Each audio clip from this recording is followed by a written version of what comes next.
नमस्कार, उत्तर प्रदेश एक्सप्रेस में आप सभी का बहुत स्वागत है। मैं हूं आपके साथ प्रियंका गुप्ता। बुलेटिन की शुरुआत करते हैं। यूपी में आगामी लोकसभा चुनाव को लेकर जारी घमासान खत्म होने का नाम नहीं ले रहा है। इंडी गठबंधन के साथ सीटों के बंटवारे की चर्चाओं के बीच कांग्रेस ने यूपी की सभी 80 सीटों पर प्रभारी घोषित कर दिए हैं, जिसके बाद फिर राजनीति गर्मा गई है। सपा पहले ही कह चुकी है कि हम यहाँ मजबूत हैं, हम सीटें लेंगे नहीं, हम सीट देंगे। कांग्रेस भी पहले साफ कर चुकी है कि उसकी तैयारी सभी सीटों को लड़ने को लेकर हो रही है। दूसरी तरफ सीट बंटवारे को लेकर समाजवादी पार्टी में आज से 3 दिवसीय बैठक भी शुरू हो जाएगी। हालांकि कांग्रेस के यूपी प्रभारी अविनाश पांडे यह कह चुके हैं कि लोकसभा चुनावों में कांग्रेस इंडिया गठबंधन के साथ ही मैदान में जाएगी। देर रात अखिल भारतीय कांग्रेस कमेटी की ओर से उत्तर प्रदेश की सभी 80 लोकसभा सीट पर प्रभारी नियुक्त कर दिए गए हैं। उन सभी प्रभारी को निर्देश दिया गया है कि वह संबंधित लोकसभा क्षेत्र में चुनाव की तैयारी करें। इसी के साथ गठबंधन को लेकर यूपी में सियासत ने नया मोड़ ले लिया है।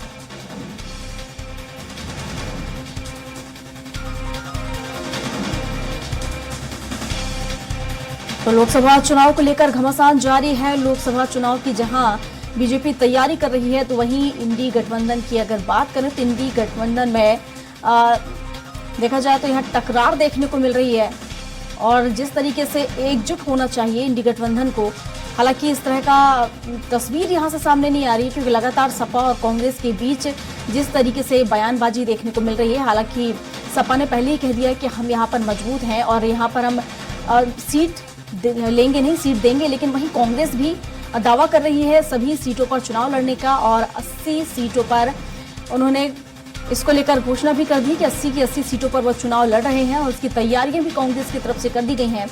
ऐसे में देखा जाए तो सपा और कांग्रेस के बीच तकरार यहां पर देखने को मिल रही है। हालांकि लोकसभा चुनाव में कुछ समय बचा है और ऐसे में तैयारियां जोरों शोरों से की जा रही है। सभी पार्टियां जमीनी स्तर पर पहुंचकर अपनी तैयारियां कर रही हैं। और वहीं अगर इंडी गठबंधन की बात करें, जिस तरीके से कयास लगाए जा रहे थे कि इंडी गठबंधन एकजुट होकर लोकसभा चुनाव लड़ेगा, लेकिन इस तरह का नजारा कुछ नजर नहीं आ रहा, क्योंकि लगातार तकरार यहां सपा और कांग्रेस के बीच देखने को मिल रही है। और इस पर विस्तार से जानकारी के साथ घनश्याम निशांत चौरसिया हमारे साथ हमारे सहयोगी जुड़ चुके हैं। घनश्याम, जिस तरीके से जो तस्वीरें दिखाई जा रही थी कि इंडिया गठबंधन बीजेपी के खिलाफ लड़ेगा, लेकिन इस तरह की तस्वीरें साफ नहीं हो पा रही हैं, क्योंकि जिस तरीके से हम देखें तो अब कांग्रेस ने भी 80 सीटों पर यहां पर मैदान में उतरने का फैसला कर लिया है। तो लगातार सपा और कांग्रेस के बीच तकरार देखने को मिल रही है।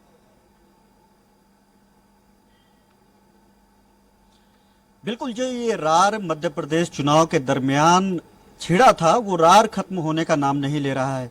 चाहे जितने भी इंडी गठबंधन में जितने भी दल हैं, अलग अलग राग अलाप रहे हैं, चाहे वो आम आदमी पार्टी हो, नीतीश कुमार की पार्टी हो, ममता बनर्जी हो बंगाल की, या अपनी समाजवादी पार्टी, कांग्रेस पार्टी का। इसमें सबसे बड़ी बात है कि सबसे बड़ी पार्टी जो है कांग्रेस पार्टी है। जब मध्य प्रदेश का चुनाव चल रहा था प्रियंका जी, तो देखा कि किस तरीके से समाजवादी पार्टी और कांग्रेस के बीच जो है जुबानी वार काफी लंबा तक चला और उसमें कांग्रेस वांग्रेस अखिलेश वखलेश टाइप की भी बयानबाजी की जाती रही। उस समय अखिलेश यादव ने साफ तौर पे कहा था कि मध्य प्रदेश में जो हमारी स्थिति है, उत्तर प्रदेश में कांग्रेस आपकी भी वही स्थिति है। तो ऐसे में जैसा आप टिट फॉर टैट, जैसा आप हमारे साथ बर्ताव करेंगे, ठीक उसी प्रकार से आगामी लोकसभा चुनाव में हम आपके साथ उत्तर प्रदेश में करेंगे। हमारी पार्टी बड़ी पार्टी है उत्तर प्रदेश में, ऐसे में हम सीट लेंगे नहीं इंडिया गठबंधन से, हम सीट देंगे। इस बयान पे समाजवादी पार्टी काबिज है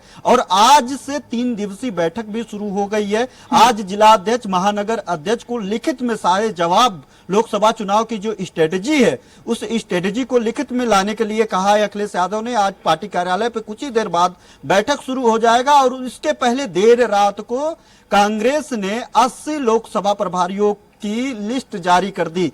यानी उत्तर प्रदेश में पूरे 80 सीटें हैं। अब पूरे 80 सीटों पे उन्होंने लोकसभा प्रभारियों को उतार करके ये साफ कर दिया है कि वो पूरे 80 सीटों पे तैयारी करेगी। अब बड़ी बात है कि पूरी 80 सीट है, इंडी गठबंधन है, आरएलडी है, समाजवादी पार्टी है, कांग्रेस पार्टी है, तमाम समाजवादी पार्टी के साथ जुड़े हुए और भी तमाम पार्टियां हैं जो समाजवादी पार्टी के साथ चुनाव लड़ते हैं, छोटे छोटे दल हैं।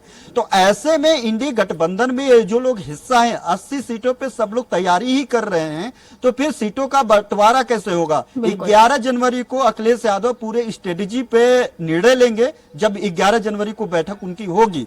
8, 9 और 11 जनवरी को बैठक है ये इस सीटों के बंटवारे को लेकर के। तो ऐसे में अगर देखा जाए तो ये तो साफ हो जाएगा कि ये लोग खुद ही जो है मनमुटाव इनका खत्म नहीं हो पा रहा है। इंडी गठबंधन का जो एक स्ट्रेटजी है, वो स्ट्रेटजी अभी साफ नहीं हो पा रही है कि आप किस रास्ते से आगे बढ़ेंगे, भारतीय जनता पार्टी के खिलाफ चुनौती कैसे प्रदान कर पाएंगे, जब आप अपने में ही सब साफ नहीं हो पा रहा है कि हमारा लीडर कौन होगा, हमारा मुखिया कौन होगा, राज्यों में सीट बंटवारे को लेकर के आपकी स्ट्रेटजी साफ नहीं है कि वहां जिन राज्यों में जो दल हैं, जिन दल के पास जितनी मजबूती है, चाहे आप चले जाइए, मान लीजिए ठीक है उत्तर प्रदेश की स्थिति है, बिहार की स्थिति नीतीश कुमार के हाथ में है, आरजेडी के हाथ में है वहां पे, तो अब वहां पे कांग्रेस भी है, तो सीटें किनको कितनी दी जाएगी? जो जितना मजबूत है उतनी दी जाएगी, और या फिर जो इंडी गठबंधन का जो बंटवारा होगा वो दूसरे स्ट्रेटेजिकल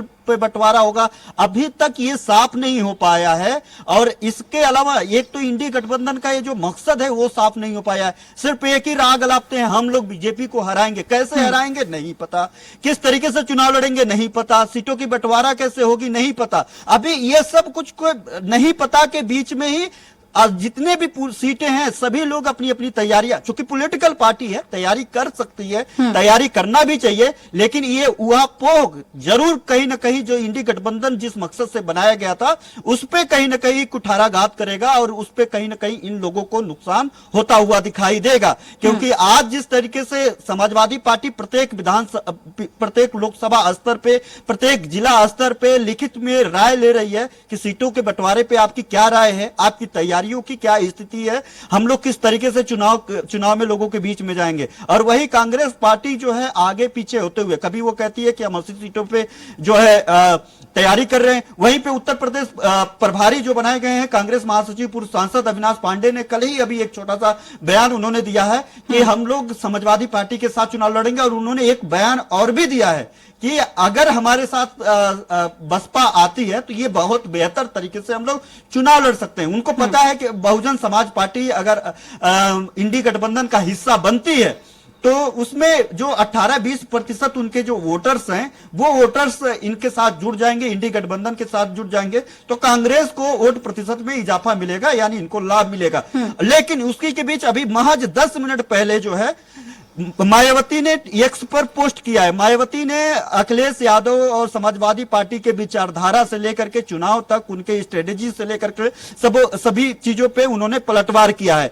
और मायावती के खिलाफ कल अखिलेश यादव ने एक बलिया के एक कार्यक्रम में उन्होंने भी बयान दे दिया था कि छोड़ो आप जानते हो कि क्या है। मतलब ये जो बसपा और सपा का मनमुटाव है वो भी खत्म होने का नाम नहीं ले रहा है। एक तरफ ये मनमुटाव खत्म होने का नाम नहीं ले रहा है, दूसरी तरफ कांग्रेस समाजवादी पार्टी को साथ में नहीं ले पा रही है। दूसरा नया सिगुप्पा छोड़ दी बसपा का भी। बसपा में ये जो त्रिकोणीय मामला है, कांग्रेस से सपा का नहीं पट रहा है, कांग्रेस बसपा के साथ पटाना चाहती है, सपा का बसपा के साथ नहीं पट रहा है। जब एक दूसरे से पट ही नहीं रहा है फिर ये एक साथ चुनाव किस स्ट्रेटेजी पे लड़ेंगे? बहुत सारे ऐसे तमाम सवाल हैं। 2024 में हम लोग एंट्री कर चुके हैं और इसके बाद 2024 में ही लोकसभा चुनाव होना है। महज महीना बचा है।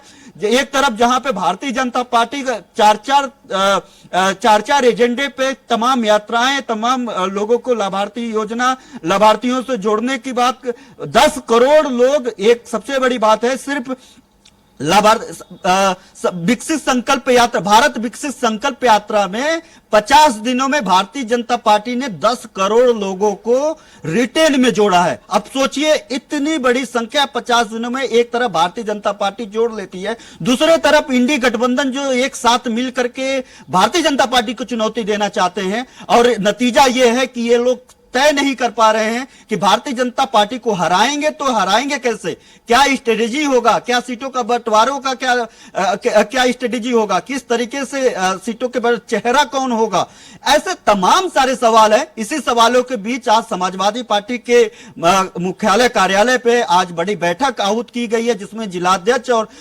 महानगर अध्यक्ष लिखित में अपने जवाब लेकर के अखिलेश यादव के पास आगामी 2024 लोकसभा चुनाव को लेकर के जाएंगे। और इधर कांग्रेस भी 80 लोकसभा सीटों पे जो है अपनी प्रभारी घोषित कर दी है। वो ये डर रही है कि अगर ये मामला बना नहीं तो जो 80 सीटों पे प्रभारी हैं यही लोकसभा प्रत्याशी के तौर पे तब्दील किया जा सके, ताकि कम से कम ऐन वक्त पे इनके पास प्रभारी के नाम पर चेहरा तो रहे, ताकि वो उस चेहरे को उतार कर घनश्याम, हालांकि अगर हम यहाँ पर देखें तो स्थिति काफी मजबूत बीजेपी की है। वहीं अगर इंडी गठबंधन की बात करें, लगातार यहाँ पर कहा जा रहा है कि बीजेपी को यहाँ पर मात दी जाएगी लोकसभा चुनाव में, लेकिन अगर हम चाहे बसपा सपा की बात करें या सपा कांग्रेस की बात करें, लगातार मनमुटाव देखने को मिल रहा है। और बसपा ने पहले ही, बसपा सुप्रीमो ने क्लियर कर दिया, मायावती ने, कि वो किसी भी गठबंधन के साथ नहीं जाएंगे, चाहे बीजेपी हो या फिर इंडी गठबंधन हो, अकेले ही चुनाव लड़ेंगे। अब ऐसे में देखने वाली बात यह है कि वो आखिर किसी के साथ जाएंगी या फिर अकेले चुनाव लड़ेंगी। और इसके अलावा हम जिस तरीके से बात कर रहे हैं सपा और कांग्रेस की,